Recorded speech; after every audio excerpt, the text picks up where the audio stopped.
अस्सलामुअलैकुम, welcome back to my channel SK world. आज मैं लेकर आई हूँ आप सबके लिए हमेशा की तरह बहुत ही आउटस्टैंडिंग और बहुत ही तबाहकुन सी रेसिपी। मुझे यकीन है कि इससे पहले आपने ये डिश कभी नहीं खाई होगी। बहुत ही कम बजट में ये बनकर तैयार होती है और टेस्ट का अंदाजा तो आप तब लगाएंगे जब आप इसे खुद ट्राई करेंगे। अगर आपको मेरी ये रेसिपी पसंद आती है तो इसे जरूर लाइक कीजिएगा, शेयर कीजिएगा और अगर आप चैनल पे नए हैं तो इसे जरूर सब्सक्राइब कीजिएगा। इस डिश को बनाने के लिए सबसे पहले हम कुकर में लेंगे 2 किलो गोश्त। इसे मैंने अच्छी तरह से धो के इसमें शामिल किया है। यहाँ पर आप बीफ या मटन कुछ भी ले सकते हैं और साथ ही साथ हम इसमें शामिल करेंगे एक बड़े साइज का प्याज। प्याज को आप रफली कट कर लें, इसे ज्यादा बारीक कट करने की जरूरत नहीं है। और अब इसमें शामिल करेंगे 1 table spoon ginger garlic paste, नमक हस्बे जायका और अब इसमें शामिल करेंगे 2 गिलास पानी या फिर आप अपने अंदाजे के मुताबिक इतना पानी इसमें शामिल करें कि इसमें गोश्त गल जाए। और अब इसे अच्छी तरह से मिक्स करेंगे।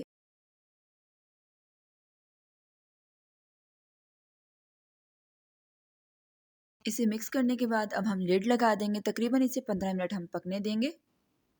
तो चलिए मिलते हैं 15 मिनट बाद। तो जनाब यहाँ पर हो गए हैं 15 मिनट।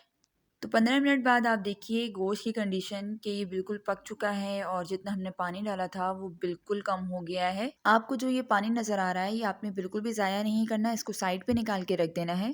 इसमें हमने जितनी चीज़ें डाली थी वो सारी की सारी पक चुकी हैं। तो चलिए बढ़ते हैं अपने नेक्स्ट स्टेप की तरफ। और अब हम अपनी प्यारी सी कढ़ाई लेंगे, उसमें शामिल करेंगे 3/4 कप घी या ऑयल, आप कुछ भी शामिल कर सकते हैं। मैं यहाँ पर घी शामिल कर रही हूँ। अगर आपके पास देसी घी मौजूद है तो यूँ समझ लें कि आपकी डिश को 4 चांद लग जाएंगे। आप देसी घी भी इसमें शामिल कर सकते हैं। तो अब हम घी को गर्म कर लेंगे। यहाँ पर घी गर्म हो गया है। अब इसमें शामिल करेंगे गोश्त। बहुत ही मज़े की डिश बनकर तैयार होती है, तो आपने इसे ज़रूर ट्राई करना है और हमसे शेयर करना है कि आपकी डिश कैसी बनी।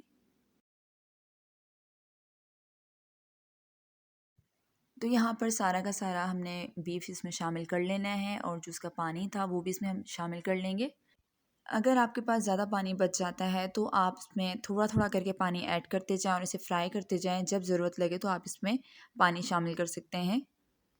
तो यहाँ पर 2 से 3 मिनट हम ऑयल में फ्राई करेंगे और अब बढ़ते हैं स्पाइसेस की तरफ। तो यहाँ पर मैं शामिल करूँगी रेड चिली पाउडर या फिर कश्मीरी मिर्च आपके पास अवेलेबल है तो आप उसमें शामिल कर सकते हैं। यहाँ पर मैंने थोड़ी सी कश्मीरी मिर्च भी इसमें ऐड कर दी है। 2 अदद सिनेमन स्टिक्स यानी कि 2 दालचीनी के टुकड़े मैंने इसमें ऐड किए हैं। 1 अदद लौंग, 5 अदद हरी मिर्चें इसमें ऐड कर ली हैं। ये सारी चीज़ें इसमें शामिल करने के बाद अब हम इसे 3 से 4 मिनट फ्राई करेंगे ताकि हमने जो ये मसाले डाले हैं इनका अच्छा सा फ्लेवर इसमें आ जाए। तो ये देखिए थोड़ी सी भुनाई के बाद माशाल्लाह से इसका कलर कितना ज़बरदस्त आ गया है और जो स्पाइसेस हमने इसमें ऐड किए थे उसका भी बहुत ज़बरदस्त सा फ्लेवर इसके अंदर ऐड हो गया है। और अब इसमें हम शामिल करेंगे ब्लैक पेपर यानी कि काली मिर्च का पाउडर 1 टेबल स्पून और इसे अब मिक्स कर लेंगे। और अब इसमें शामिल करेंगे दही। दही तकरीबन मेरे पास 2 कप मौजूद है। दही शामिल करते हुए आपने फ्लेम को बिल्कुल लो कर देना है और फिर दही शामिल करना है। अब इसे अच्छी तरह से मिक्स करना है और 5 मिनट तक इसे पकाना है। तो चलिए मिलते हैं 5 मिनट बाद। तो ये देखिए माशाल्लाह से इसकी बहुत ही परफेक्ट ग्रेवी बनकर तैयार हो गई है। बहुत ज़बरदस्त इसकी भुनाई हुई है।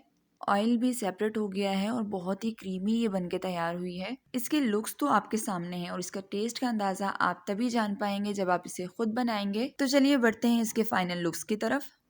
तो यहाँ पर बहुत ही ज़बरदस्त टेस्ट के साथ काली मिर्च का गोश्त बनकर तैयार है। आप सबको ये डिश कैसी लगी कमेंट सेक्शन में ज़रूर बताइएगा। तो जल्दी से इस वीडियो को लाइक करें, शेयर करें अपने फ्रेंड्स के साथ। इस डिश को ज़रूर ट्राई कीजिएगा और हमसे शेयर कीजिएगा कि आपको ये रेसिपी कैसी लगी और आपकी डिश कैसी बनी। मुझे दीजिए इजाज़त, मैं फिर हाजिर होंगी एक नई और बहुत ही आसान सी रेसिपी के साथ। तब तक अपना बहुत सारा ख्याल रखिएगा, दुआओं में याद रखिएगा। अल्लाह हाफिज़, फ़ी अमानिल्लाह।